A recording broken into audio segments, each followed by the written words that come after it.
Society today is composed of a series of institutions. From political institutions, legal institutions, religious institutions, to institutions of social class, familial values, and occupational specialization. It is obvious the profound influence these traditionalized structures have in shaping our understandings and perspectives.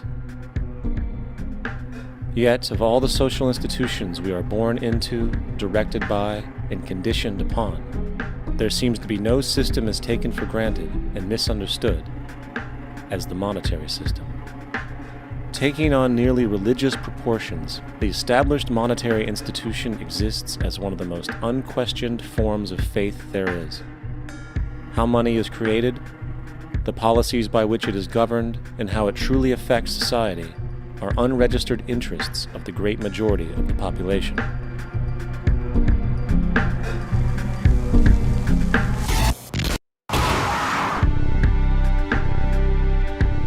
In a world where 1% of the population owns 40% of the planet's wealth, in a world where 34,000 children die every single day from poverty and preventable diseases, and where 50% of the world's population lives on less than $2 a day, one thing is clear: something is very wrong.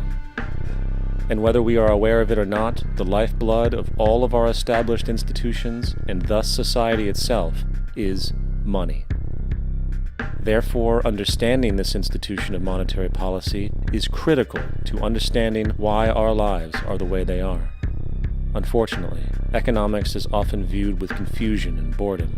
Endless streams of financial jargon, coupled with intimidating mathematics, quickly deters people from attempts at understanding it. However, the fact is, the complexity associated with the financial system is a mere mask, designed to conceal one of the most socially paralyzing structures humanity has ever endured.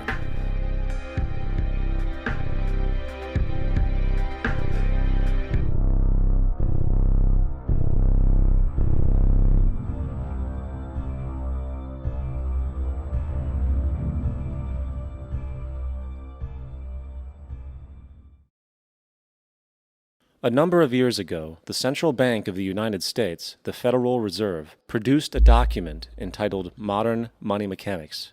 This publication detailed the institutionalized practice of money creation as utilized by the Federal Reserve and the web of global commercial banks it supports. On the opening page, the document states its objective.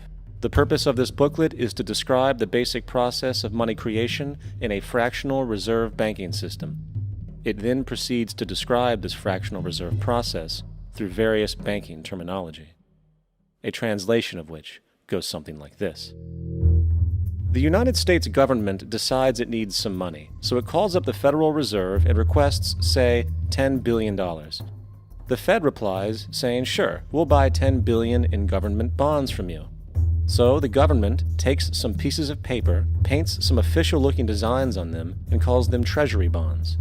Then it puts a value on these bonds to the sum of $10 billion and sends them over to the Fed.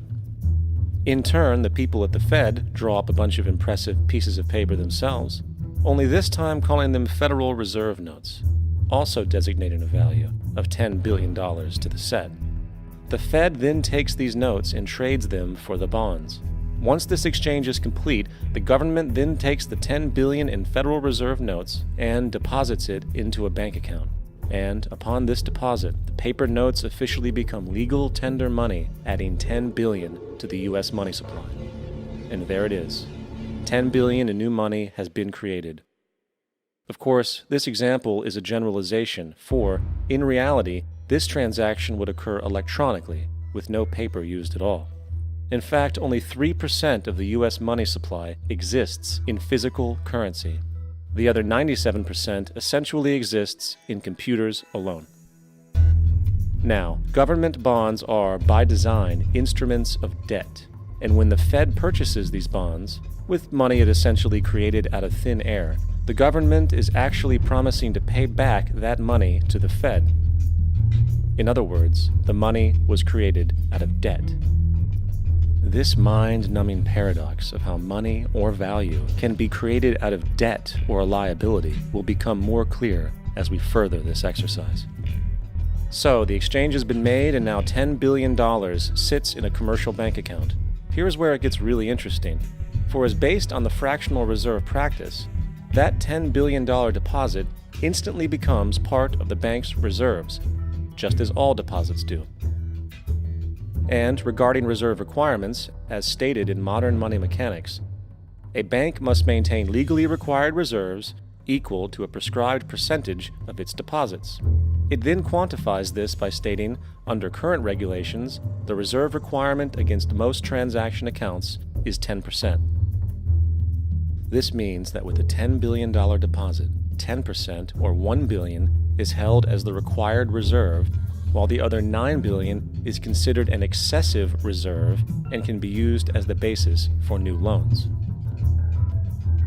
Now, it is logical to assume that this $9 billion is literally coming out of the existing $10 billion deposit. However, this is actually not the case. What really happens is that the $9 billion is simply created out of thin air on top of the existing $10 billion deposit. This is how the money supply is expanded. As stated in modern money mechanics, of course they, the banks, do not really pay out loans from the money they receive as deposits. If they did this, no additional money would be created. What they do when they make loans is to accept promissory notes, loan contracts, in exchange for credits, money, to the borrower's transaction accounts. In other words, the $9 billion can be created out of nothing simply because there is a demand for such a loan and that there is a $10 billion deposit to satisfy the reserve requirements. Now, let's assume that somebody walks into this bank and borrows the newly available $9 billion. They will then most likely take that money and deposit it into their own bank account. The process then repeats, for that deposit becomes part of the bank's reserves.